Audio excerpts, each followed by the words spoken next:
Amigos e amigas fãs de Elvis Presley, hoje o 14º capítulo do audiobook Elvis e Eu. E no capítulo de hoje, Elvis volta de Los Angeles, acabou de filmar o filme O Seresteiro de Acapulco, a felicidade de Cilla é total, a felicidade do casal é total. Acompanhem o capítulo.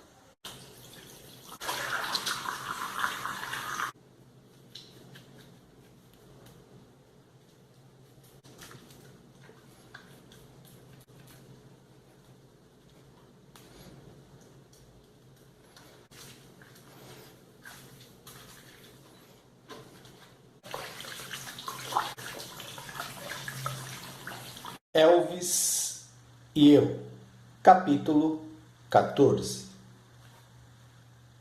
Depois de várias protelações, Elvis terminou O Seresteiro de Acapulco e voltou para Graceland.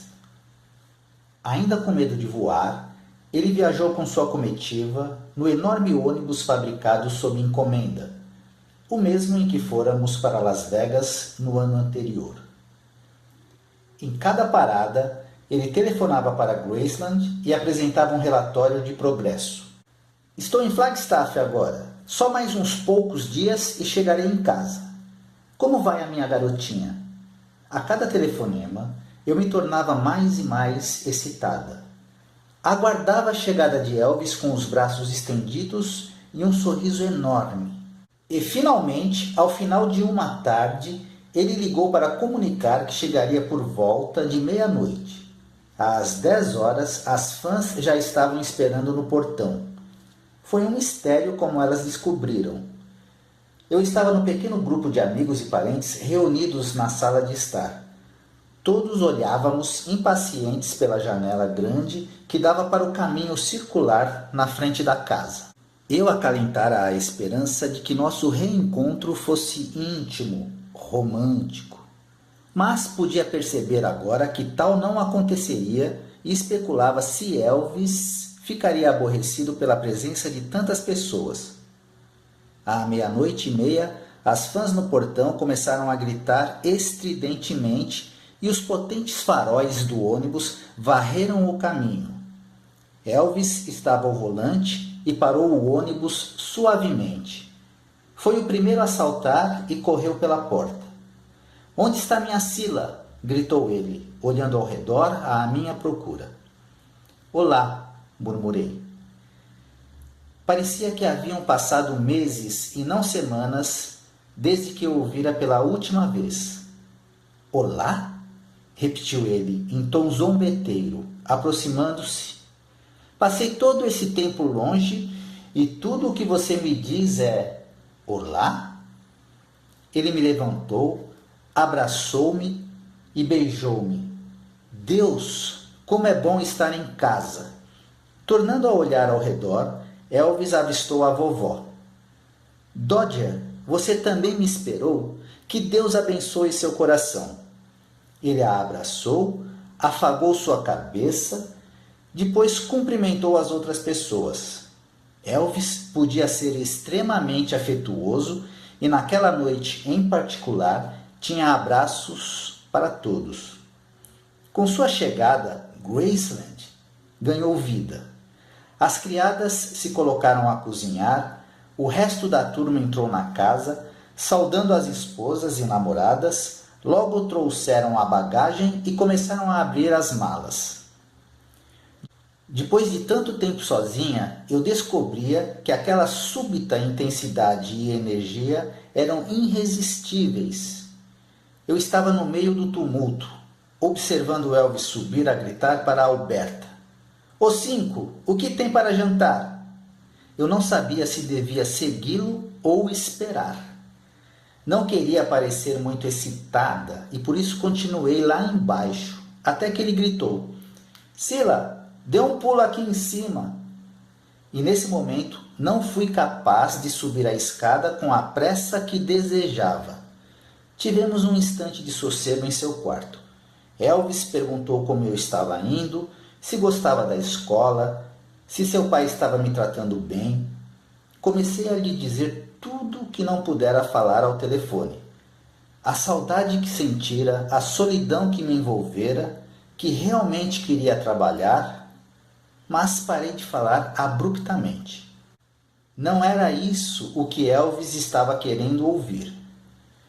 Depois de alguns minutos de conversa sobre vovó, Elvis me beijou e disse: "Vamos nos juntar aos outros e comer." Quando descemos, as salas que por semanas haviam se mantido silenciosas estavam repletas de convidados, rindo e gracejando. Graceland, como o DJ local George Crine disse, estava pronta para o rock and roll. Tivemos uma refeição simples de costeletas de porco, pão de milho, batatas fritas e ervilhas. Enquanto estávamos sentados à mesa, os amigos locais apareceram para uma visita, a fim de ouvirem as últimas histórias sobre o novo filme de Elvis. Caramba, ela era uma mulher grande, Elvis dizia sobre a sua colega de elenco. O corpo como o de um homem, sem quadris, e os ombros são mais largos do que os meus. Fiquei envergonhado ao tirar a porra da minha camisa ao seu lado. Sim, mas... Alan Fortas brincou com ele. Ela só tinha olhos para você. Sem chance, filho. Não com John Derek à espreita o tempo todo. Eu queria desaparecer se começasse uma conversa com ela e descobrisse seus olhos possessivos olhando para mim. Veja, ele deu um carro a ela com uma inscrição no volante. Baby, você é indispensável. Ele está loucamente apaixonado, nunca vi nada igual. Fiquei surpresa ao ouvir as palavras de Elvis sobre Ursula Andress, a sedutora deusa sexual de Dr. No. Ela não é bonita? Indaguei. Bonita? Repetiu Elvis, soltando uma risada. Diabos, tem uma estrutura óssea tão afiada que pode cortar a gente ao meio se virar rápido o bastante. Todos caíram na gargalhada, inclusive eu. As histórias de Elvis foram se desenrolando por horas. Mais uma vez me senti deslocada na conversa e desejei ter minhas próprias histórias pitorescas. E não podia deixar de especular quando teríamos algum tempo a sós.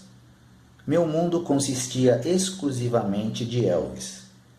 Permaneci em silêncio, observando-o na maior felicidade.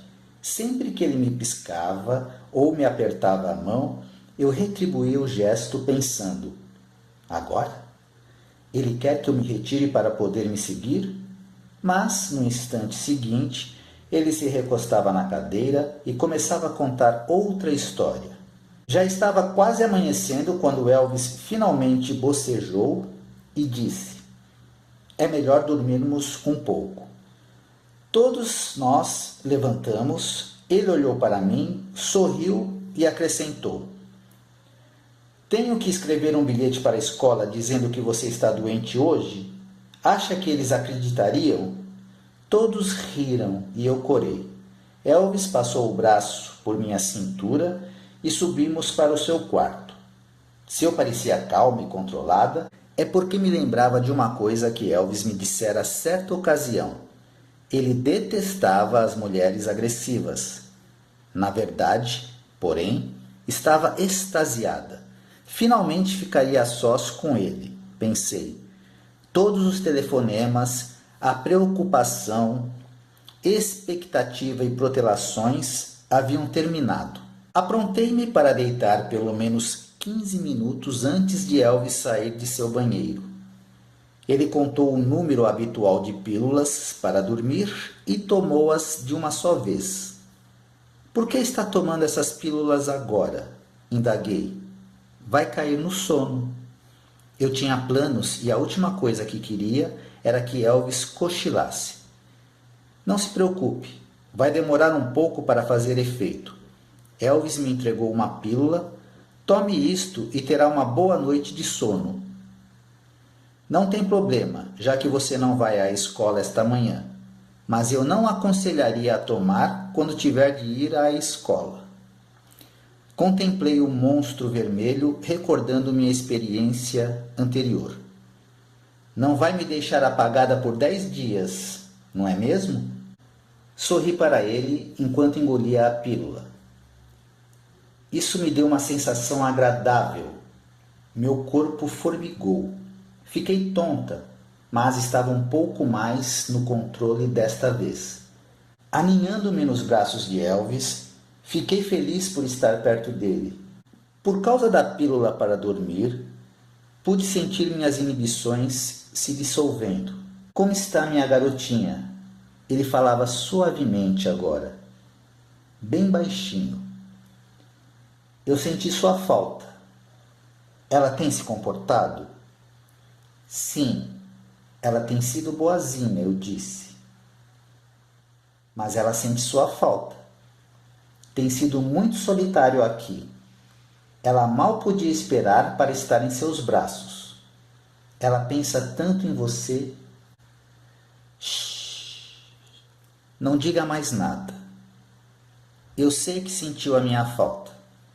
Quero que fique aqui comigo agora e não pense em mais nada. Vamos apenas desfrutar. Eu estava ciente do zumbido distante do ar-condicionado, do brilho suave da iluminação. Gentil e ternamente, ele começou a me tocar. Ele estava ardente. Parecia querer compensar o tempo perdido. Eu tinha certeza de que a noite terminaria com Elvis finalmente fazendo amor comigo. Eu estava enebriada, em êxtase. Eu o queria. Fiquei mais ousada, chegando a ele, totalmente aberta e honesta em minha necessidade. E depois, como já acontecera antes, quando chegáramos àquele ponto, ele parou e sussurrou. Não se deixe arrebatar, baby. Deixe-me decidir quando deve acontecer. É uma coisa muito sagrada para mim. Sempre foi. Você sabe que eu quero ter alguma coisa por que aguardar. Mantenha o desejo lá no alto. Pode entender o que estou querendo dizer, não é mesmo? Sentei na cama, furiosa. E o que me diz de Anita? Gritei. Está querendo me dizer que não fez amor com ela durante os 4 anos em que namoraram? Só até certo ponto, e depois eu parava. Era difícil para ela também, mas era assim que eu sentia. Era assim que você sentia? Não pense em mim? Quanto tempo acha que isso pode continuar? Deus, Elvis, exige muita força de vontade. É pedir demais a outra pessoa. Uma pessoa que está apaixonada e tem desejos intensos e saudáveis. Não me interprete de uma maneira errada. Não estou dizendo que não podemos fazer coisas um com o outro. O problema é apenas a consumação final. Quero reservar isso. Com medo de não agradá-lo, de destruir minha imagem como sua garotinha, resignei-me à longa espera. Em vez de consumar nosso amor à maneira habitual, ele começou a me ensinar outros meios de agradá-lo. Nossa ligação era muito forte, em grande parte sexual. Nós dois criamos algumas coisas excitantes e extremamente satisfatórias. Era o tempo da Polaroid e o início do videotape. Ele era o diretor e eu sua estrela atuando em fantasias. Vestíamos e nos despíamos. Brincávamos e nos engalfinhávamos, contando histórias. Encenávamos nossas fantasias e inventávamos cenas.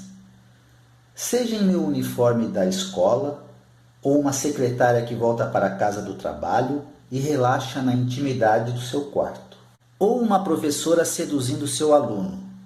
Sempre inventávamos novas histórias e, finalmente, descobri o que estimulava Elvis ao máximo. Quase todas as noites eu fazia rápidas incursões à drogaria local para comprar grandes quantidades de filmes Polaroid. Alguns dos empregados já me conheciam e especulei se desconfiavam do que estávamos fazendo. Eu colocava os óculos escuros para me disfarçar, mas acabava atraindo ainda mais atenção.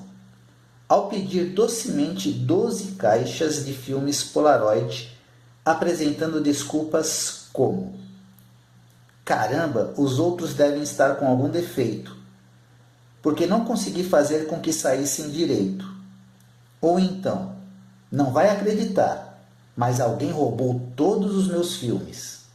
Também não era fácil entrar e sair de Graceland. Eu tinha que passar pelo Sr. Stahl no portão às horas mais insólitas da noite, sorrindo e acenando, voltando pouco depois com o mesmo sorriso e o mesmo aceno. Tinha certeza de que ele acalentava alguns pensamentos suspeitos a respeito de minhas saídas. Elvis riu quando lhe falei a respeito.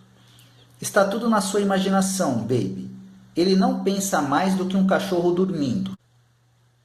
E se ele começar a espalhar rumores sobre as minhas expedições noturnas?